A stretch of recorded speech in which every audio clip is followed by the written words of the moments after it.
Merci Alex et merci à notre équipe de louanges. Je vous invite à prier ensemble.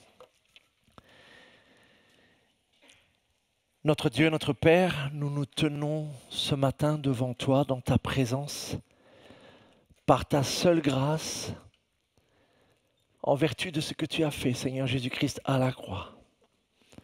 Et nous venons de nous le rappeler par tous ces différents chants et leurs paroles profondes. Nous venons en tant que fils et filles du Dieu très haut. Père, c'est notre nouvelle identité. Nous ne la méritions pas, nous n'avons rien fait pour la gagner, mais en Jésus-Christ, tu l'as rendue réelle, possible. Et ma prière, c'est que tu puisses, dans le cœur de chacun d'entre nous, ce matin, quelle que soit notre marche et notre nombre d'années de vie chrétienne, ou le fait que nous n'ayons pas encore démarré cette marche, que tu puisses rendre cette identité désirable au plus haut point. Que tu puisses mettre en nous ce désir de vivre pour celui qui nous a créés, de vivre la vie à laquelle tu nous as appelés, chacun, chacune. Une vie de liberté de tout ce qui trompe, une vie de sainteté, parce que libérée de toute souillure, une vie de fraternité, parce que nous pouvons voir notre prochain comme notre frère, notre sœur. Seigneur, nous voulons nous enraciner dans toutes ces vérités. Viens, je t'en prie ce matin, m'aider dans ta grâce à pouvoir les éclairer le plus possible afin qu'elles prennent en effet racine au plus profond de nous. Empêche l'ennemi de nous faire douter de qui nous sommes en toi maintenant. Oui, que l'esprit de mensonge ne puisse en aucun cas nous troubler, Seigneur. Je le demande en ton nom, Jésus-Christ. Amen. Amen. Nous approchons de la fin de cette série « Une famille renouvelée ». Et pour notre thème de ce matin, j'aimerais vous lire 3 textes assez courts, un dans l'Ancien, 2 dans le Nouveau Testament, pour introduire la thématique de ce matin. Le premier est un simple verset dans le livre du Lévitique, votre livre préféré de l'Ancien Testament, je le sais. Je vais éclairer ces versets, mais je vous en fais pour l'instant juste la lecture. Lévitique 18, verset 22. « Tu ne coucheras pas avec un homme comme on couche avec une femme. C'est une abomination. » Plus tard, dans le Nouveau Testament, des pharisiens s'approchèrent de Jésus avec l'intention de lui tendre un piège. Et ils lui demandèrent, « Un homme a-t-il le droit de divorcer d'avec sa femme pour une raison quelconque ?» Jésus leur répondit, « N'avez-vous pas lu dans les Écritures qu'au commencement, le Créateur a créé l'être humain, homme et femme, et qu'il a déclaré, c'est pourquoi l'homme quittera son père et sa mère pour s'attacher à sa femme, et les deux ne feront plus qu'un. Ainsi, ils ne sont plus deux, ils font un. Que l'homme ne sépare donc pas ce que Dieu a uni. » Mais les pharisiens objectèrent. « Pourquoi alors Moïse a-t-il commandé à l'homme de remettre à sa femme un certificat de divorce quand il divorce d'avec elle ?» Jésus leur répondit. « C'est à cause de la dureté de votre cœur que Moïse vous a permis de divorcer d'avec vos épouses. Mais au commencement, il n'en était pas ainsi. » Et un dernier texte de l'apôtre Paul que nous avons déjà lu dans cette série. « Ne vous y trompez pas. Il n'y aura point de part dans l'héritage de ce royaume pour les débauchés, les idolâtres, les adultères, les pervers ou les homosexuels, ni pour les voleurs, les avares, pas plus que pour les ivrognes, les calomniateurs ou les malhonnêtes. Voilà bien ce que vous étiez, certains d'entre vous. Mais vous avez été lavés. Vous avez été purifiés du péché. Vous en avez été déclarés justes au nom du Seigneur Jésus-Christ et par l'Esprit de notre Dieu. » Ce matin, j'aimerais aborder ensemble avec vous le sujet de l'évangile et de l'attirance homosexuelle.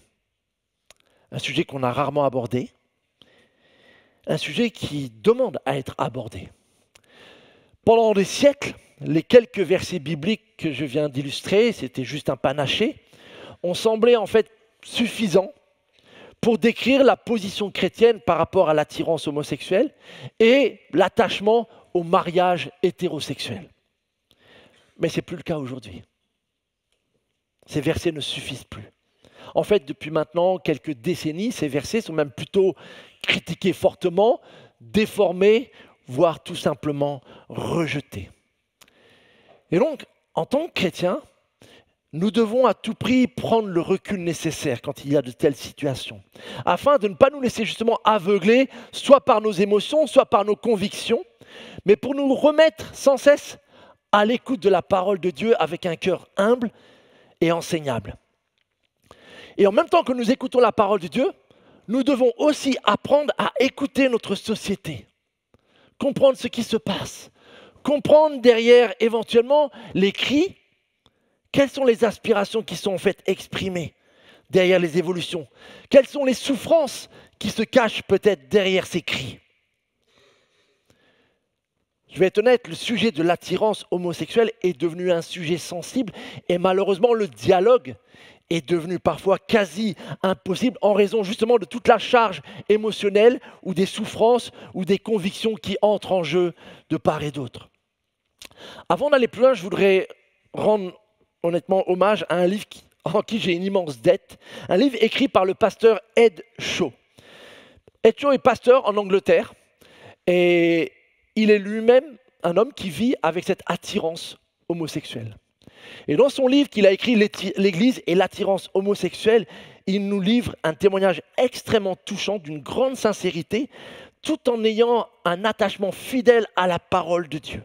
Et son livre, je vous dis, m'a ouvert les yeux et m'a aidé énormément à mieux appréhender et à pouvoir en partie aborder ce sujet avec vous ce matin. Je vous encourage vraiment fortement à lire ce livre. Il ne peut que nous aider, nous édifier. Et avec ce thème, la question à laquelle je voudrais essayer de répondre pour nous tous ce matin, parce qu'elle nous concerne tous. Imaginons qu'une personne grandie dans une famille chrétienne, arrivée à l'âge de l'adolescence, se rende compte qu'elle vit cette attirance pour les personnes de même sexe qu'elle. Quelle sera la bonne nouvelle, l'évangile, pour une telle personne? Imaginons quelqu'un qui serait dans le militantisme au sein des LGBT et qui en même temps est attiré par le message de Jésus-Christ. Quelle va être la bonne nouvelle de Jésus, l'évangile, pour une telle personne? Et nous devons à tout prix apprendre à répondre à ces questions.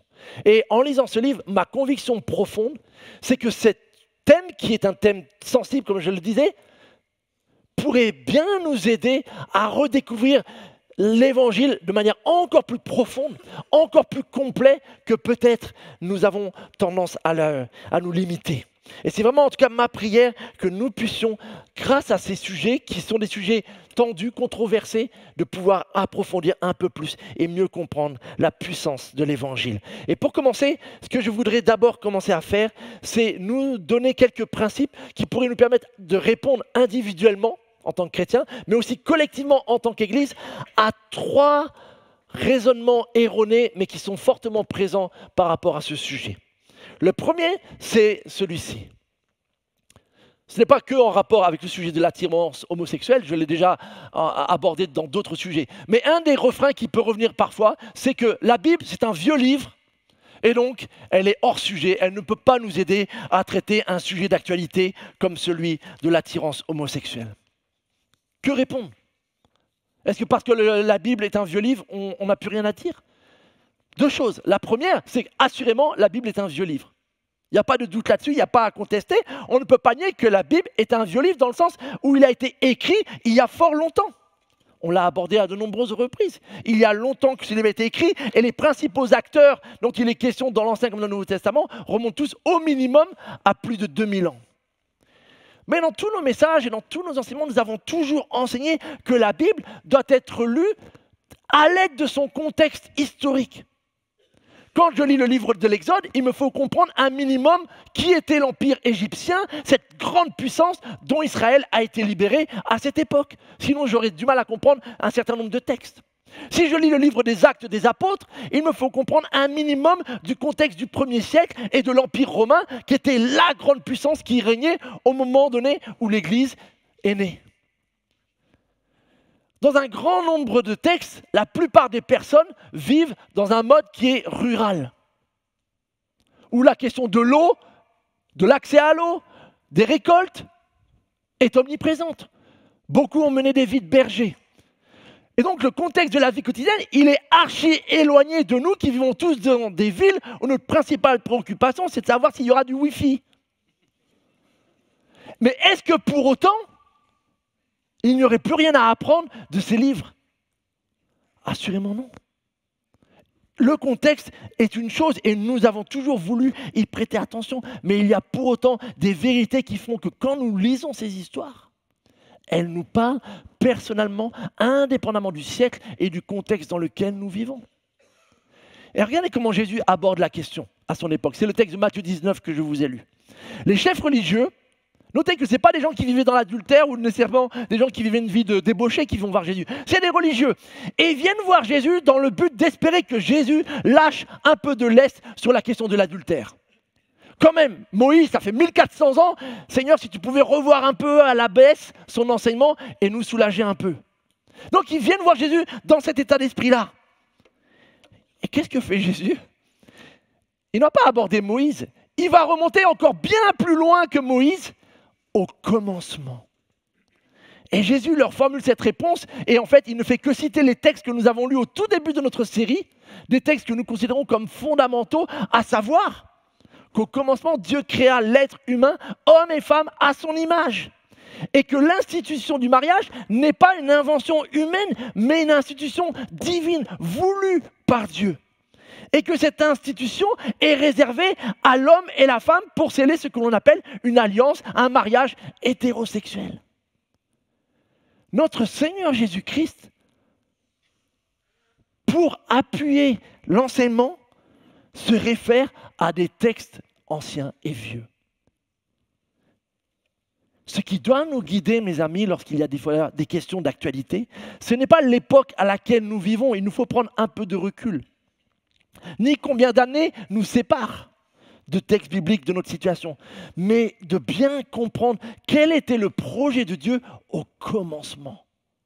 C'est ce que nous avons fait tout au début de cette série, en rappelant cette... Ah non, c'est pas celui-ci, ce sera plus tard, cette diapo-là. Jésus, dans son contexte pourtant de controverse et malgré la dureté des cœurs, atteste que ces textes de Genèse sont toujours pour lui la référence. Donc si notre Seigneur Jésus-Christ que nous venons de chanter et dont nous ne pouvons pas douter de l'amour, dont nous ne pouvons pas douter du fait qu'il a toujours cherché à comprendre ses auditeurs, considère que ces textes restent fondamentaux, comment pourrions-nous, ou de quel droit pourrions-nous tout d'un coup dire que ces textes-là sont désormais obsolètes? Il s'agit de l'enseignement de notre Seigneur Jésus-Christ lui-même. Il les a confirmés lui-même. Et donc de la foi chrétienne, qu'aucune église chrétienne n'a le droit de relativiser. Dans la suite de tout l'Ancien Testament comme du Nouveau Testament, nous voyons sans cesse que toutes les autres formes de sexualité, et j'insiste, pas uniquement de l'homosexualité, qui est finalement très peu abordée proportionnellement, mais toutes les autres formes de sexualité, hormis l'alliance hétérosexuelle du mariage, sont condamnées. Nous en avons vu un certain nombre d'entre elles. C'est l'enseignement. Et pourquoi elles le sont? Parce que le projet au commencement de Dieu est bien meilleur que toutes ces différentes formes de sexualité qui se sont répandues depuis. Ayant semé ça, il nous faut maintenant reconnaître, malheureusement, que maintenant, en l'espace de quelques années, il y a eu ce renversement radical de perception sur l'homosexualité dans notre société. Il y a jusqu'à quelques décennies, L'attitude générale, celle peut-être dans laquelle nous les plus anciens avons grandi, était assez proche du verset de Lévitique, à savoir que c'est une sexualité contre nature, donc la question ne se pose même pas. Depuis quelques décennies, les choses ont bien changé et la perception est très différente. Mais c'est là où il y a quelque chose, et il y a un point d'équilibre à bien comprendre. C'est que si la position générale était assez claire dans le passé, il faut aussi reconnaître qu'elle était très souvent imprégnée d'une homophobie. Qu'elle était très souvent imprégnée d'un mépris sous-jacent, d'une absence de considération. Et en fait, bien souvent, avec cette forme d'orientation, c'est ajouté vite insulte, mépris, quand il ne s'agit pas tout simplement d'actes de violence dont personne ne se préoccupait trop. Alors que toutes les autres formes de sexualité semblaient être acceptables. Donc la Bible est claire sur l'orientation homosexuelle, sur cet aspect-là. Mais elle ne met pas ce péché sexuel-là dans une échelle de gravité plus grave que tous les autres, prostitution, adultère, débauche, etc., etc. Nous ne pouvons pas excuser certains et nous mettre à ridiculiser ou à haïr ou à mépriser d'autres. Cette attitude de homophobie, elle est incompatible avec la foi chrétienne. Et nous devons reconnaître que dans l'histoire de l'Église, l'Église n'a pas été exemplaire. Nous devons nous repentir de toute forme d'attitude, de toute forme de parole méprisante, si cela a été le cas. Quel que soit notre désaccord avec des choix. Mais un désaccord avec un choix de vie n'est jamais une légitimisation pour se mettre à mépriser mon prochain. Jésus nous a montré une toute autre voie, lui qui était proche de toutes les formes de péché de son époque. Donc la Bible, lue dans son contexte et comprise dans son contexte, demeure, mes amis, toujours le meilleur guide dont nous ayons besoin aujourd'hui, au XXIe siècle. Soyons-en convaincus. Il y a un deuxième cliché maintenant, au slogan. C'est celui-ci. Si Dieu est amour, pourquoi s'opposer à ce que des gens s'aiment? Il faut le reconnaître, ce slogan, à première vue, il semble imparable. Qui voudrait être contre l'amour? De quel droit? Ça semble impossible. Nous croyons en plus en effet que Dieu est amour. C'est une vérité, c'est l'une des plus belles vérités de toute la Bible. Nous le chantons régulièrement. Mais c'est là aussi où, avec toutes ces phrases, nous devons apprendre à bien les comprendre. C'est que dans ce slogan-là, il les repose sur l'émotionnel beaucoup plus que sur la raison. Or, nous devons être vigilants avec nos émotions parce qu'elles font partie de notre vie et elles sont importantes. Mais nos émotions ne sont pas toujours de bonnes conseillères. Laissez-moi illustrer cela. Imaginons qu'un jeune viennent me voir dans la semaine et me disent « Manu, le week-end dernier, je suis allé à une soirée jeunesse et j'ai rencontré une jeune fille. Et je dois t'avouer que mon cœur s'est emballé. On s'est tout de suite entendus, on a échangé nos numéros de téléphone et là, je sens que c'est l'amour, c'est le vrai amour. » En tant que pasteur, je vais me réjouir pour lui. Je dis, ça c'est super. Et puis, je vais lui donner quelques conseils sur le fait que, voilà, apprenez-vous à vous connaître, faites les choses dans l'ordre, etc. Mais je vais me réjouir pour cet amour. Imaginons que la semaine suivante, un frère marié de l'église vienne me voir et me dise, Manu, la semaine dernière, je suis allé à un congrès avec mon travail et j'ai rencontré une collègue d'une autre ville et franchement, elle était charmante. Et tout de suite, on s'est bien entendu et j'ai senti mon cœur battre la chamade et elle aussi, etc. On a échangé nos numéros de téléphone et là, je pense que c'est l'amour.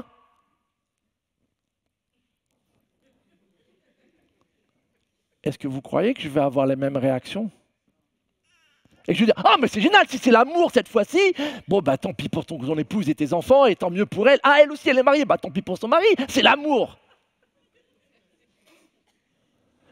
Mais vous voyez comment un slogan, en fait, peut être trompeur quelque part. Si on se repose. Parce que tout ce que nous appelons amour n'est pas toujours l'amour selon la définition de notre Dieu. Tout ce que nous appelons amour dans notre société est bien souvent plus synonyme de désir, d'envie, de convoitise et de bonheur personnel. Or, notre définition de l'amour en tant que chrétien n'est pas cet amour-là. Notre définition d'amour vient de notre exemple de notre Seigneur Jésus qui nous montre que parfois cet amour est aussi marqué par des émotions.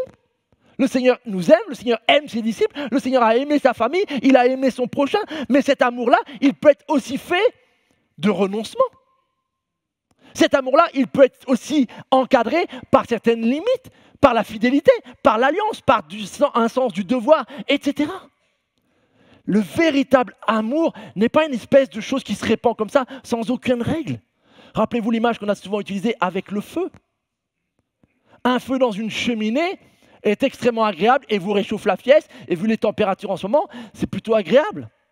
Mais un feu qui n'est pas encadré par un foyer et qui se répand, nous savons tous ce qui se passe.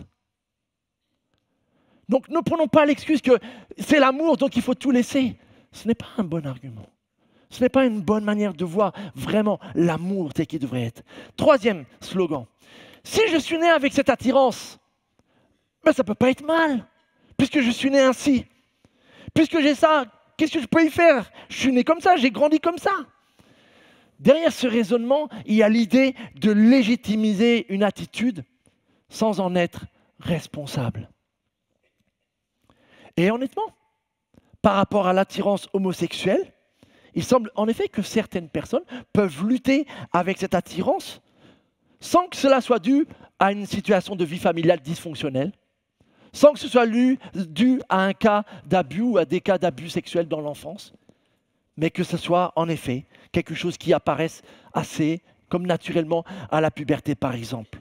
Et c'est le cas justement de l'auteur Ed Cho, qui a grandi dans une famille chrétienne aimante, qui a grandi sans abus, sans être victime de quoi que ce soit, mais qui dès l'adolescence a remarqué, comme il le dit lui-même, qu'il était câblé différemment sur la question de l'attirance. Alors comment être responsable si c'est quelque chose que je semble avoir hérité dès la naissance? Et là, sur cet argument, nous devons bien comprendre tout ce que nous avons déjà dit depuis le départ et que nous a été rappelé par la présidence d'Alex ce matin sur notre identité. Premièrement, nous sommes créés à l'image de Dieu. Là se trouve notre identité. Là se trouve ce qui nous donne valeur et dignité à chacun d'entre nous.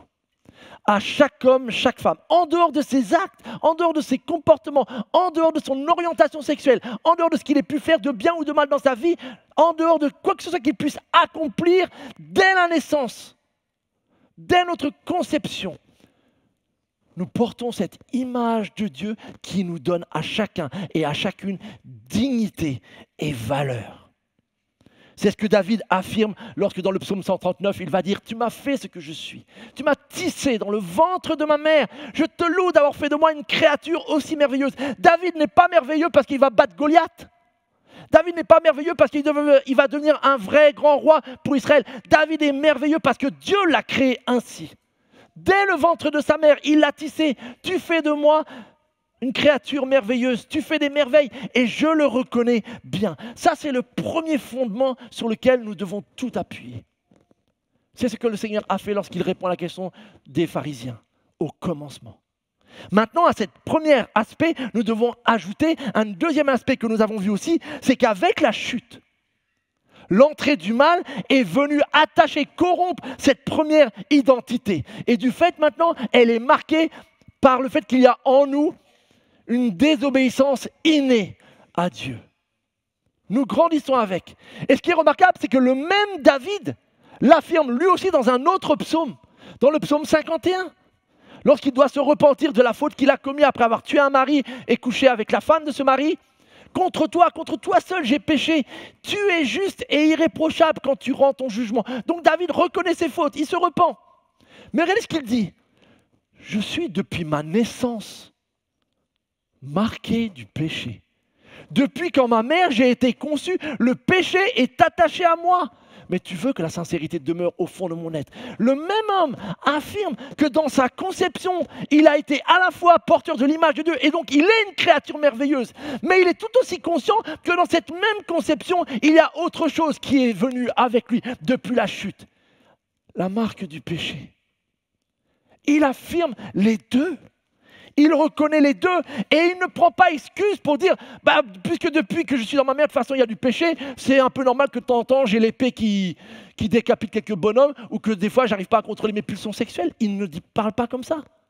Le fait qu'il soit marqué de ce péché dans sa naissance ne l'empêche pas de dire qu'il est responsable, qu'il est redevable de tous ses actes. Considérer que nous avons peut-être des péchés qui sont apparus très tôt dans notre vie ne peut jamais devenir un prétexte pour nous déresponsabiliser. Personne ne peut dire « mais je suis né menteur, oh mais je suis né un peu colérique, désolé, c'est comme ça ». Jamais le Seigneur ne nous invite à avoir ce type de raisonnement. Le fait que le péché soit déjà en nous ne nous déresponsabilise jamais. Mais plus encore que ces deux premières, et voilà la troisième, et elles sont importantes. Si vous en enlevez une des trois, toute notre identité s'écroule. La troisième, que tout le monde ne porte pas. Les deux premières, tout être humain l'a. La troisième, c'est celle qui nous est offerte à la croix. Notre identité en tant qu'enfant de Dieu. Créature, nous le sommes tous. Pécheurs, nous le sommes tous. Mais lorsqu'on devient chrétien, notre identité alors est pleinement renouvelée, restaurée, comme recréée par l'Esprit de Dieu, tout comme lorsqu'il a créé Adam. Nous sommes désormais adoptés par notre Dieu, notre Père céleste. Et tout l'enseignement de Jésus-Christ a visé à permettre à des hommes et des femmes de bâtir sur cette nouvelle identité, indépendamment de leur passé. C'est ce que Paul exprime d'une autre manière dans ce fameux passage de 2 Corinthiens 5, 17. Si quelqu'un est uni à Christ, l'union, c'est la foi. Quand je place ma confiance en Jésus, c'est comme si ça y est, je suis uni avec lui. C'est comme si la branche, ça y est connectée au tronc. Si quelqu'un est uni à Christ, il est une nouvelle créature. Les choses anciennes sont passées. Voici les nouvelles sont déjà là. Ce qui te définit le plus ne se trouve pas dans ton ADN. Ce qui nous définit le plus ne se trouve pas quelque part dans nos chromosomes, quel que soit ce qu'ils peuvent nous apprendre. Ce qui nous définit le plus, c'est ce que Dieu dit de toi et de moi. Et c'est sur ce qu'il dit de toi que tu dois pouvoir bâtir ton identité. Notre identité n'est pas notre statut, marié, célibataire, veuf, divorcé. Notre statut n'est pas notre sexualité. Notre statut n'est pas nos convictions politiques. Notre statut n'est pas notre conviction alimentaire. Si tu bâtis ton identité sur quelque chose de secondaire par rapport à ce qui est essentiel, ton identité devant ton Créateur, tu es en train de bâtir ton identité sur du sable. Sur quelque chose de temporaire, d'éphémère. Bâtis ton identité dans ce qui est éternel, ton Créateur, qui sait que tu es aussi pécheur, mais ça ne l'a pas empêché de t'aimer. Il veut faire de toi, de chacun d'entre nous, tes enfants. Donc 3 premiers raisonnements, faux raisonnements qu'il nous faut à tout prix être capable d'aborder de manière bienveillante, fidèle. La Bible n'est pas trop vieille pour nous guider sur cette question d'actualité. L'amour est extrêmement important, mais attention, tout n'est pas amour. Ne soyons pas naïfs.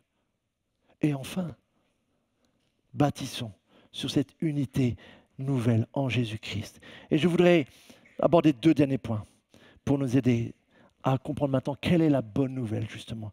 Et la première des choses que je veux nous rappeler, on l'a souvent évoqué, on le redit, mais c'est tellement important, c'est qu'un nouveau commencement est possible.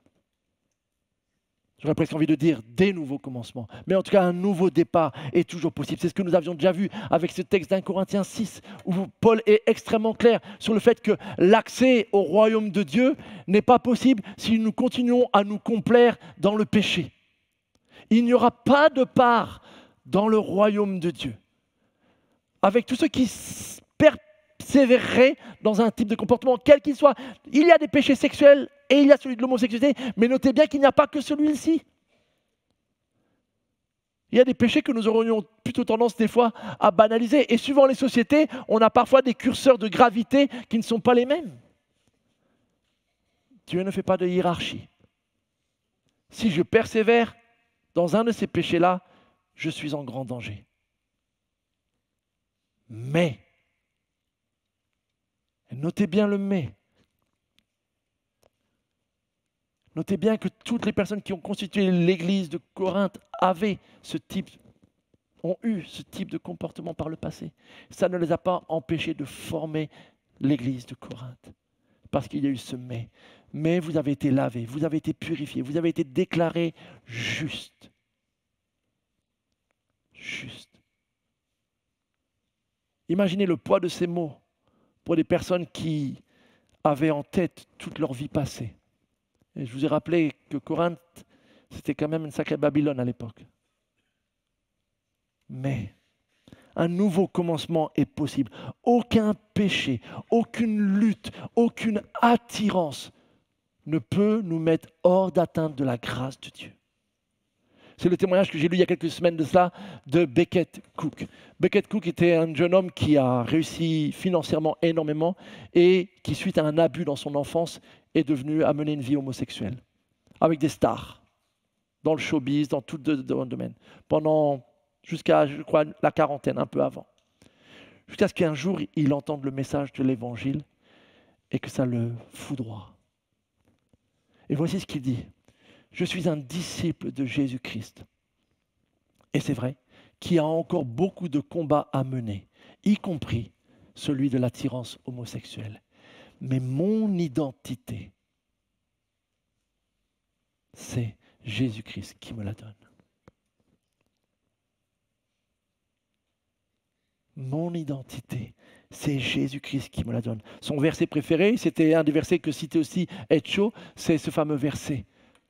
Voici ce que Jésus est venu et à laquelle nous avons tous soif. Ce que nous cherchons dans des relations. Ce que des hommes et des femmes peuvent chercher dans des relations homosexuelles ou dans des relations qui s'enchaînent les unes après les autres. C'est la vie, c'est l'amour. C'est pour ça que nous devons arriver à entendre la souffrance qui se cache derrière son comportement au lieu de tout de suite se mettre à détester, mépriser ou condamner comme faisaient les pharisiens. Qu'est-ce qui se cache derrière ? Derrière se cache l'aspiration à être aimé, véritablement. Or, cet amour, cette vie abondante, Becket Cook et plein d'autres, et tant d'autres dans différents domaines de nos vies, nous l'avons tous expérimenté et elle est pour nous tous. Elle ne se trouve que dans celui qui peut réellement nous donner la vie, la vraie, une vie abondante. Et on ne parle pas de biens matériels là. On parle d'une source inépuisable de renouvellement. Une source inépuisable de paix, de restauration, de guérison. Une source inépuisable de joie. Ça, ces choses-là, Jésus les a clairement promis. Paix, joie, amour, il l'a promis. Bien matériel, il ne l'a pas promis et il ne l'a même pas vécu lui-même. Mais par contre, la vraie vie, la vie abondante. Or, c'est cela notre bonne nouvelle. Et c'est de cela que nous avons tous besoin, quelle qu'ait pu être notre vie passée. Jésus en est la source. Et nous devons nous-mêmes, en tant que chrétiens, que nous soyons ou pas concernés par cette question d'attirance homosexuelle, cette vie abondante, il nous faut la vivre. Si nous ne la reflétons pas, si elle ne se trouve pas nous-mêmes en nous et que nous ne donnons pas l'impression de la goûter, il est peu de chances que des hommes et des femmes qui luttent avec le péché soient attirés parce qu'il est fort probable que les tentations autour d'eux semblent beaucoup plus attrayantes que la vie des chrétiens. Aspirons à cette vie. Désirons-la ardemment, mes amis. Reconnaissons que parfois, le confort que nous offre la vie au XXIe siècle en France nous paraît plus attrayant que ce que Jésus est en train de proposer ici.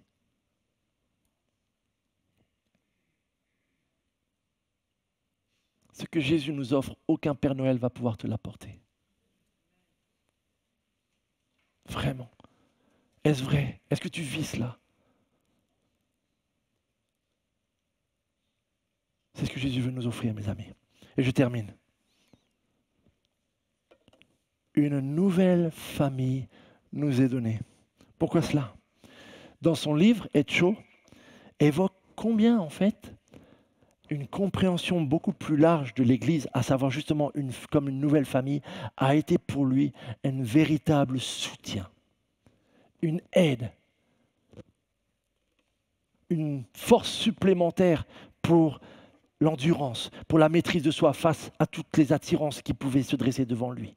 Bâtir des amitiés profondes, être invité, avoir plusieurs pères et mères spirituels dans son église, avoir des frères et des sœurs disponibles pour lui, ont été l'une de ses plus grandes forces et soutiens face à cette attirance. Et quand j'ai lu ce chapitre, qui a été un de mes préférés dans le livre, je me suis dit, mais c'est vrai. Vous vous rappelez ce verset, « Il n'est pas bon que l'homme soit seul ». Vous vous rappelez cette notion de solitude? Or, cette notion de solitude, je l'ai souligné, c'est une évocation du fait que nous avons en nous tous le besoin d'être comblés par des relations d'amitié profondes et sincères. Et pas uniquement la question du mariage.